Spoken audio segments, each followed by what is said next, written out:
سحری کے وقت جب نبی کریم صلی اللہ علیہ وسلم کی ولادت کی گھڑی آئی تو وہاں موجود تمام بت الٹے منہ گر پڑے اور میں حیران ہو گیا، یہ کیا معاملہ ہے؟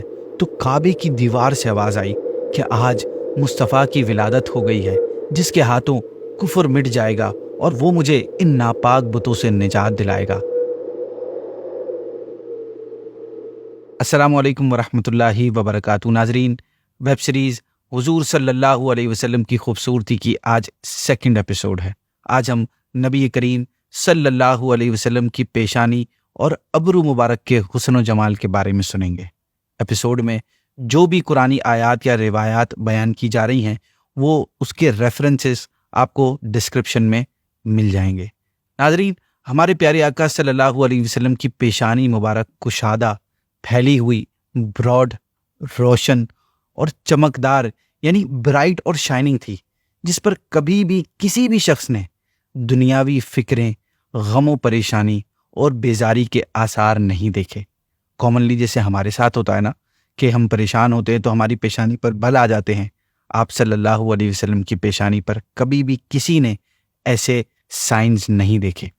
آپ صلی اللہ علیہ وسلم کی پیشانی مبارک سے ہر وقت سکون، اطمینان اور سرور یعنی پیس کی کیفیت جھلکتی تھی، جس کو دیکھنے سے دیکھنے والے کے دل میں خوشی، راحت اور سیٹسفیکشن کا احساس پیدا ہوتا تھا۔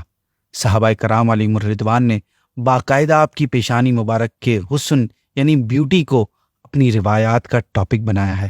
صحابی رسول حضرت ہند بن ابی حالہ رضی اللہ تعالیٰ عنہ آپ کی مبارک پیشانی کے بارے میں فرماتے ہیں کہ آپ صلی اللہ علیہ وسلم کی پیشانی مبارک کشادہ یعنی براڈ تھی۔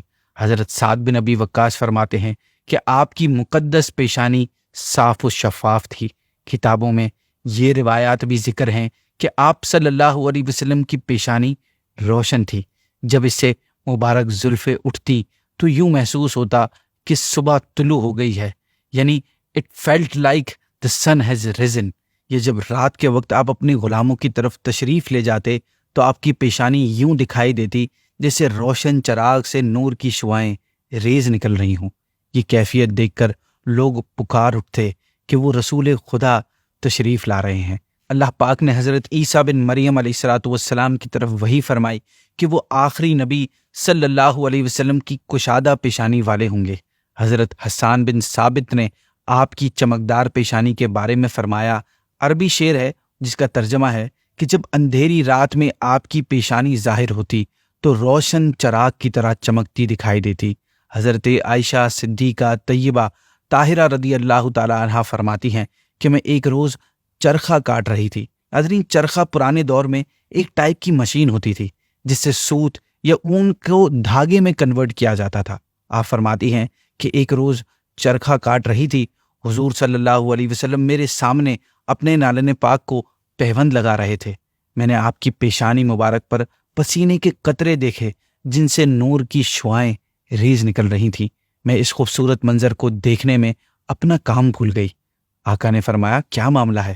میں نے عرض کی، آپ کی مبارک پیشانی پر پسینے کے قطرے یوں لگ رہے ہیں جیسے نور کے ستارے ہوں۔ پھر آپ نے عربی کے ایک پوئٹ کا نام لیا اور کہا کہ اگر اس منظر کو ابو کبیر دیکھ لیتا تو یوں پکار اٹھتا کہ یہ میرا شعر آپ ہی کی پرسنالٹی پر فٹ آتا ہے۔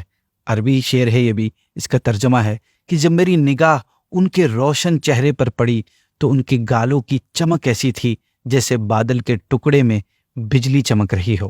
بہت بڑے عاشق رسول امام احمد رضا خان فرماتے ہیں کہ جس کے ماتھے شفاعت کا صحرا رہا اس جبین سعادت پہ لاکھوں سلام۔ ناظرین، اس امت میں وہ کتنے خوش نصیب لوگ ہیں جن کو پیارے آقا کی مقدس پیشانی کو چومنا نصیب ہوا۔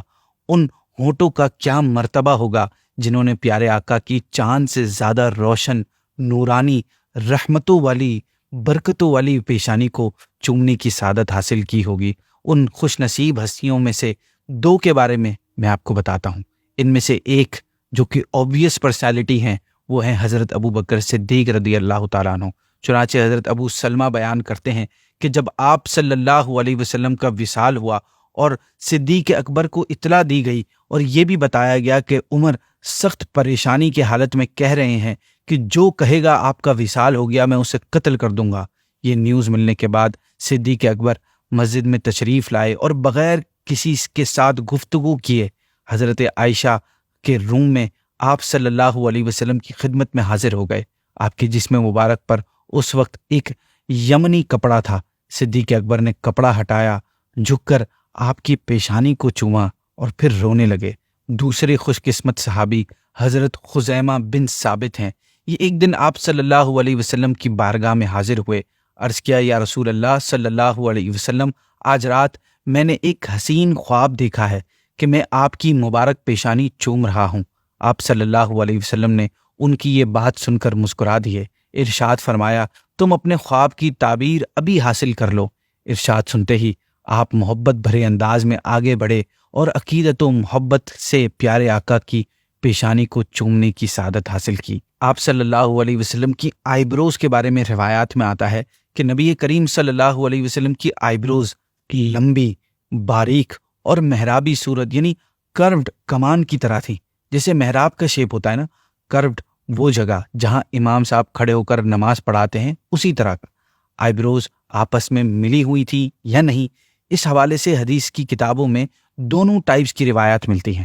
کچھ روایت سے پتہ چلتا ہے کہ آپ کی دونوں آئی بروز آپس میں ملی ہوئی تھی، جبکہ کچھ احادیث سے معلوم ہوتا ہے کہ دونوں جدا جدا تھیں، جیسا کہ صحابی رسول حضرت ہند بن ابی حالہ کی روایت میں ہے کہ آئی بروز جدا جدا تھی، جبکہ مولا علی کی روایت ہے کہ آپ کی آئی بروز ملی ہوئی تھی۔ اسی طرح حضرت ام معبد رضی اللہ تعالی عنہا فرماتی ہیں کہ رسول اللہ صلی اللہ علیہ وسلم کی آئی بروز باریک اور ملی ہوئی تھی۔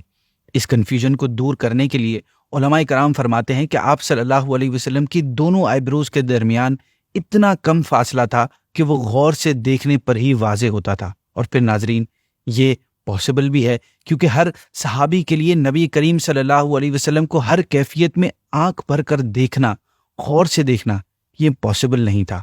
وہ نورانیت، جاہ و جلال ہر کسی کے برداشت اور کیفیات الگ تھی، تو جس نے جیسا دیکھا، جیسا فیل کیا، ویسا بیان کر دیا۔ امام احمد رضا خان فرماتے ہیں، جن کے سجدے کو محراب کعبہ جھکی، ان بھووں کی لطافت پہ لاکھوں سلام۔ اس شعر میں ہندوستان کے مشہور شاعر، معروف عالم دین، ریسرچر نے بہت ہی خوبصورت انداز میں پیارے آقا صلی اللہ علیہ وسلم کی آئی بروز کی عظمت کو بیان کیا ہے۔ اس شعر کی پہلی لائن میں شاعر نے محراب کا لفظ ذکر کیا اور دوسری لائن میں بھووں کا۔ اس کے پیچھے ایک بڑی ہی خوبصورت وجہ ہے، وہ یہ کہ خوبصورت بھویں یعنی آئی بروز محرابی صورت میں ہوتی ہیں۔ آپ فرماتے ہیں کہ ابروؤں کی محرابی پن کو دیکھ کر کعبے کی محراب جھک گئی۔